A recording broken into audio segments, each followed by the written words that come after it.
Bienvenue dans cette nouvelle vidéo. Aujourd'hui, on va faire une petite modification sur ma scie DeWalt 745.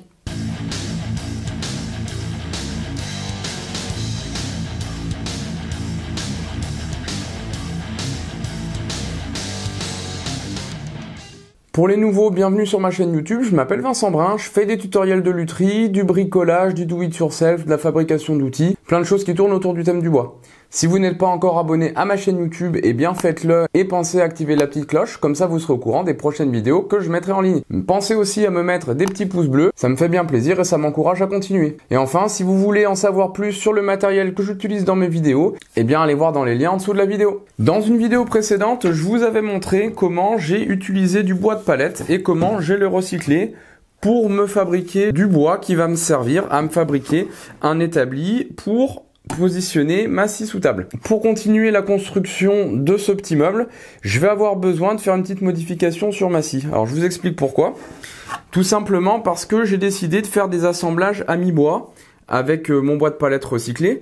Donc je vous mets là une petite image de ce qu'est un assemblage mi-bois. Et donc pour faire ce type d'assemblage, j'ai plusieurs possibilités.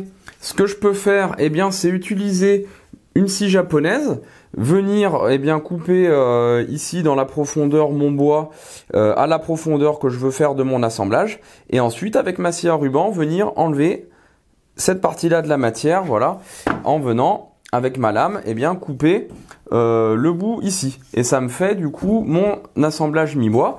Je fais ça sur les deux pièces que je veux assembler, et j'ai plus qu'à les coller ensemble et à les visser par exemple. Je pourrais donc très bien faire ça avec ma scie à ruban, j'ai le matériel qu'il faut.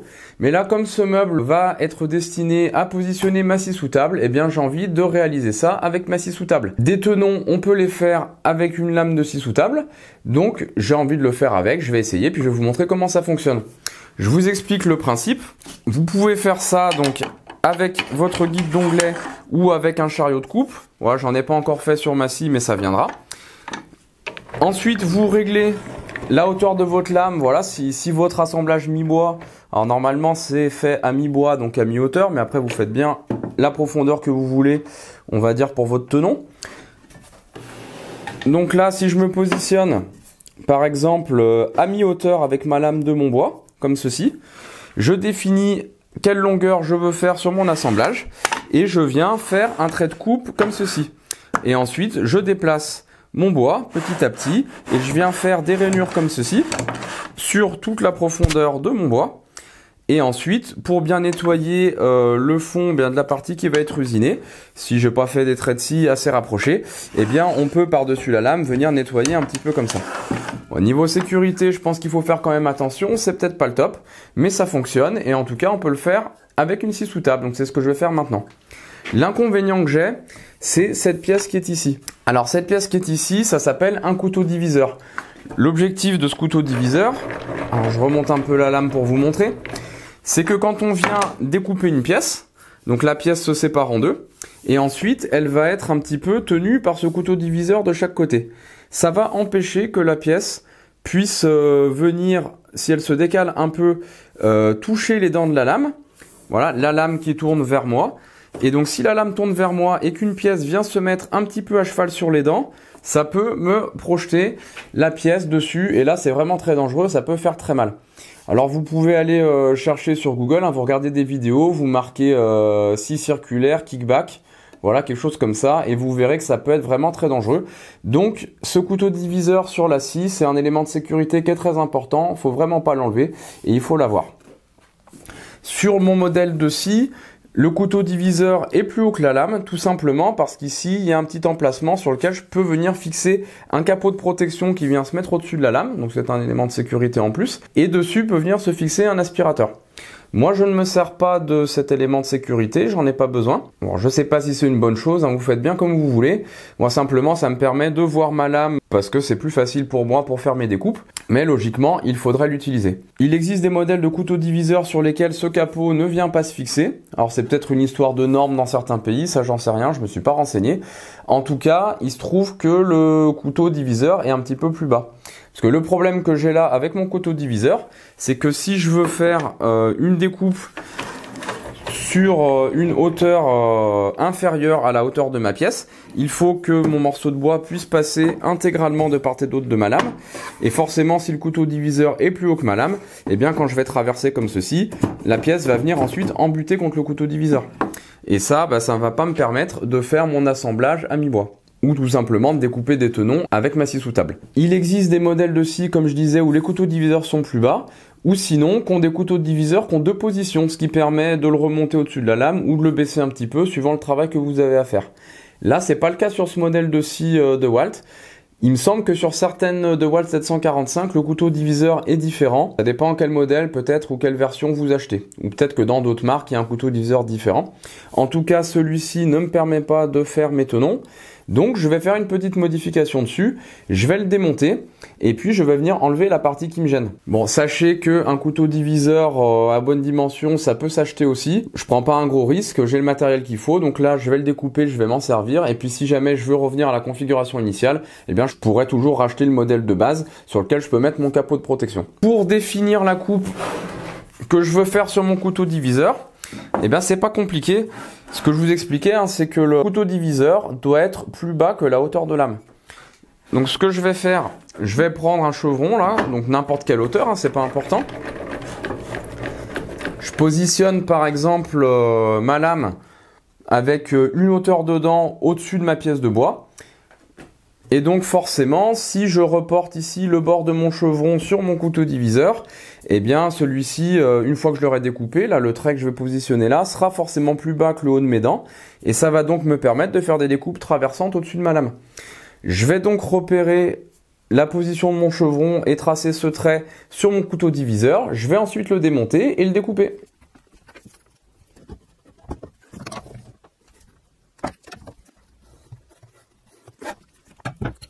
Pour démonter la lame, c'est très simple. Il suffit d'enlever le capot de protection qui est autour de la lame. Je remonte ensuite la lame au maximum pour avoir accès à la vis qui permet de démonter le couteau diviseur. Et j'utilise ensuite une des deux clés qui est fournie avec la scie et je vais venir démonter. Je vous montre ça d'un peu plus près. Pour enlever le couteau diviseur, il suffit simplement de dévisser ce petit écrou qui est ici. Alors pas entièrement, juste on le déverrouille suffisamment. Et en fait, ce petit écrou est monté sur un petit ressort comme ça. Donc il suffit d'appuyer à fond et on peut ensuite venir retirer le couteau diviseur. Donc ça sert à rien de le déviser entièrement, il faut pas le perdre. Voilà sur le couteau diviseur le trait que j'ai tracé. Donc je vais le positionner dans mon étau et avec ma meuleuse, je vais le découper en suivant le trait.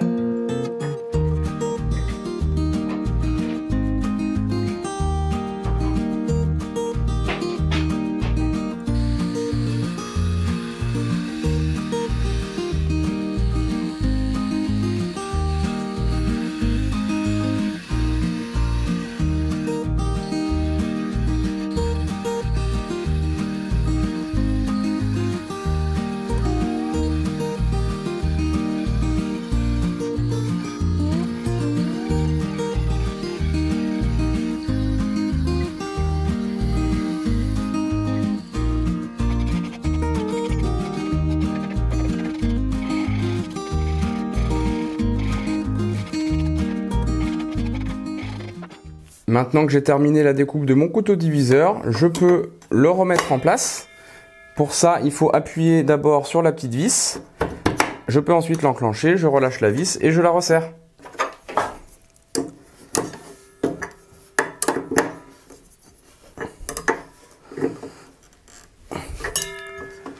Je m'assure que le couteau est bien aligné avec la lame. Pour bien fonctionner, il faut qu'il soit bien dans l'alignement de la lame et que celui-ci ait une épaisseur un tout petit peu plus fine que les dents de la lame. Là, c'est bien le cas. Mon couteau est bien monté.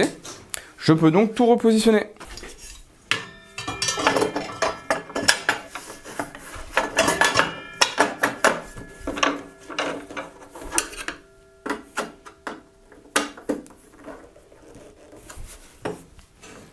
Ce que je vous expliquais tout à l'heure, vous allez bien comprendre sur ce plan, c'est que si je fais une coupe à cette hauteur-là dans mon chevron, eh bien cette partie-là va être ensuite plus élevée. que le couteau diviseur. Donc je vais pouvoir passer par-dessus en faisant ma coupe. Je vais vous montrer comment ça fonctionne. Donc je viens de tracer ici à 4 cm un tenon que je veux faire sur ce morceau de bois.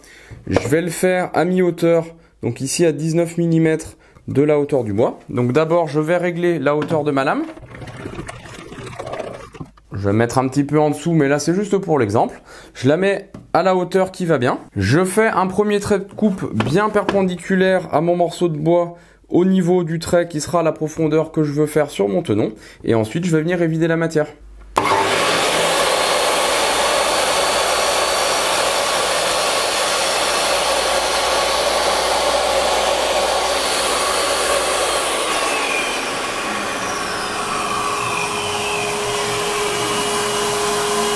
Je viens donc de réaliser ma première coupe.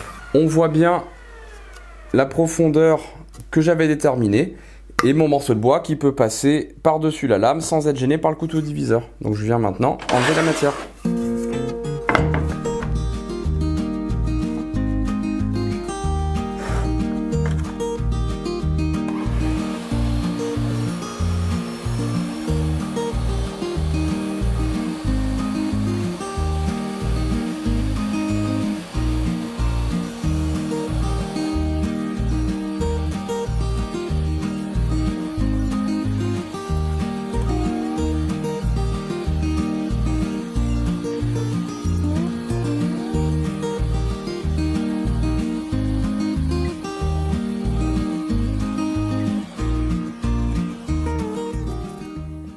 Je viens de terminer de faire mon usinage qui va permettre de faire mon assemblage.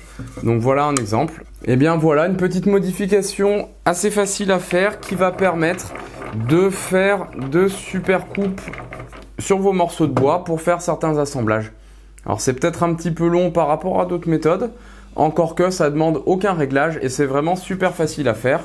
Et je pense qu'on a un résultat qui est pas mal. Peut-être une petite rectification qui sera juste nécessaire au ciseau à bois ou encore que. On peut peut-être faire l'assemblage directement comme ça dépend ce qu'on veut faire comme construction. Et bien voilà, cette vidéo est maintenant terminée, j'espère qu'elle vous a plu. N'hésitez pas à liker ma vidéo en mettant un petit pouce bleu dessus. Encore une fois, abonnez-vous si ce n'est pas déjà fait. Et je vous dis à bientôt dans une prochaine vidéo.